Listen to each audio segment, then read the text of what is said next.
Pozdrav svima pčelarima i vrtlarima. Sredina listopada je i 28. vikend u sezoni. Ovaj vikend smo krečili voćke. Pogledajte šta smo snimili. Uživajte. Sezona na vrtu se polako završava, međutim ostaje nam još jedan jako bitan posao, a to je okrećiti voćke. Znači voćke krećemo već preko 20 godina i pokazalo nam se to odličnim. Uvijek krećemo u jesen. Krećenje voćaka u jesen ima jako važnu funkciju zato što voćkama dajemo, deblu voćaka dajemo bijelu boju, a ta bijela boja sprečava pojavu koja se kod nas zove mrazopuc, znači sprečava pucanje kore uslijed smrzavanja. Voćka se kreće uvijek do račvanja prvih grana i to račvanje prvih grana se uvijek okreći. Na ovoj šljivi se odlično vidi razlika dijela koji je krećen prošle godine i dijela koji nije krećen zapravo nikada. Krećemo sa dodatkom sumpora, tako da spriječimo, ovdje smo uklonili, nestale su sve gljivice. Evo tu se vidi ovaj islandski lišaj kojeg znači u ovom dijelu koje krećemo nema. Kako nam je ovo zapravo nekakav jako bitan dio drveta, jako moramo paziti da ga njegujemo. Tamo ćemo pokazati na orasima kako to odlično izgleda. Znači ovo je šljiva koja je godinama krečena. Kod nje postoje ova nekakva puknuća, ali šljiva je drvo koja ima dosta tih nekakvih ragada i koje evo tako izgledaju. Međutim stvarno ovo drvo puno bolje izgleda, ovaj dio koji je krećen, nego ovaj koji nije, koji je pun lišaja. Ovo što se vidi bijelo, ovo je znači od prošle godine što je ostalo uslijed svih vremenskih prilika. Evo za godinu dana se to čak sve niti ne ispere. Jako je bitno pratiti vremensku prognozu prije nego što se kreće, jer kad okrećemo moralo bi biti bez nekakvih padavina barem 48 sati da se lijepo taj kreć prihvati, ta smjesa da se lijepo prihvati za deblo, kako bi osigurali da nam zapravo što duže to bude na drvetu. Na ovoj jabuci se jasno vidi pojava koju nastojimo spriječiti, znači pojava pucanje kore debla. Zašto dolazi do toga? Zato što se tkiva ispod kore uslijed naglih promjena temperature u zimi i zagrijavanja zraka puno više zagrijavaju, puno brže zagrijavaju nego što se zagrijava kora, i kako se ova tkiva ispod zagrijavaju i šire, kora se ne stigne proširiti i kora puca. Bijelom bojom nastojimo odbiti sunčeve zrake i na taj način smanjiti zagrijavanje kore kako bi smanjili tu mogućnost pucanja. Kod nas u narodu se to zove mrazopuc, jer najčešće ujutro bude mraza, pa onda zagrije po danu na 15, nekad čak i 20 stupnjeva i onda dolazi do te pojave.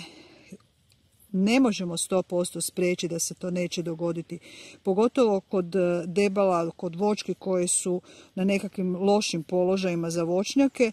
I evo, ova jabuka je stara 20 godina, ona je svake godine okrećena, međutim svejedno je došlo do tih pojava, ali onaj sumpor i kuhinsku sol koju dodajemo u smjesu, oni sprječavaju pojavu nekakvih bolesti, pa evo, ta sirota živi bez nekakvih zapravo većih problema.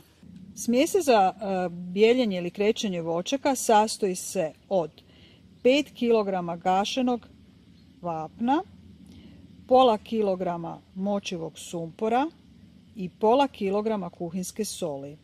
Sve to uz dodatak vode naravno zamutimo sa ovom miješalicom na bušilici i bitno je da se zamesi 48 sati prije upotrebe, ali kako smo mi vikend vrtlari, to smutimo jedan vikend, a drugi vikend onda krećemo. Vode dodajemo toliko da dobijemo evo ovak smjesu, žitku smjesu koja nije prerijetka niti pregusta, znači malo rjeđa od smjese za palačinke. U ovom slučaju, znači, vapno će nam dati bijelu boju i lagano dezinficirati koru drveta, sumpor će uništiti gljivice, a sol će omogućiti ljepiljivost te smjese da nas se bolje lijepi za samu koru i da bude postojanije.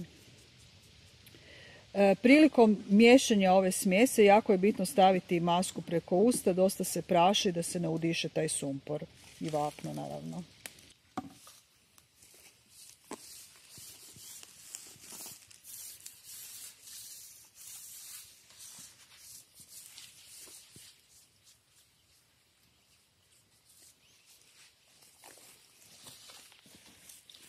Ovo je jabuka koju smo posadili prošle godine i kod nje nam je zapravo dostupna cijela krošnja i bez problema bi ju mogli okrećiti. Međutim, tu postoji jedna zamka. Ova smjesa za krećenje oštećuje pupove i na taj način bi uništili biljku. Dakle, i kod mladog i kod starog voća jako je bitno krećiti do račvanja prve grane i to je to, bez obzira na dostupnost grana. Na to treba jako obratiti pažnju da se ne uništimo mlade biljke. Evo, ovo je primjer jednog uspješnog krećenja od prošle godine. Vapno se još nije maklo, nije ga kiša isprala, se bilo dobro zalijepilo za drvo.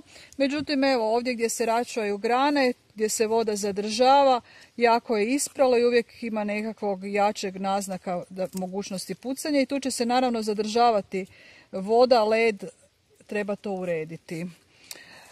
Kad uređujemo te voćke, kad ih krećemo, uvijek nastojimo maknuti ovakve parazite. Nama je bršljan u ovom slučaju parazit.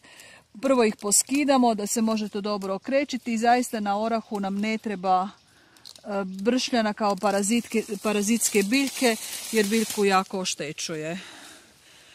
Krećemo sve vrste voća što imamo na imanju, znači sve jabuke, kruške, orasi, šljive, višnje, trešnje, sve će biti okrećeno.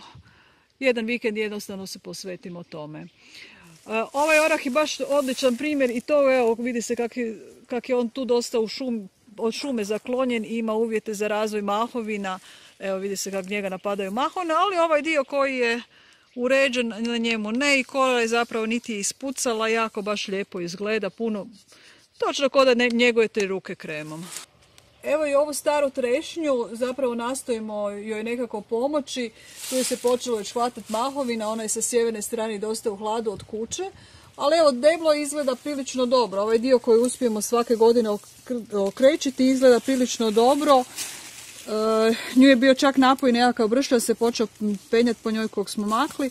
Evo, održavamo je koliko možemo i do kuda možemo.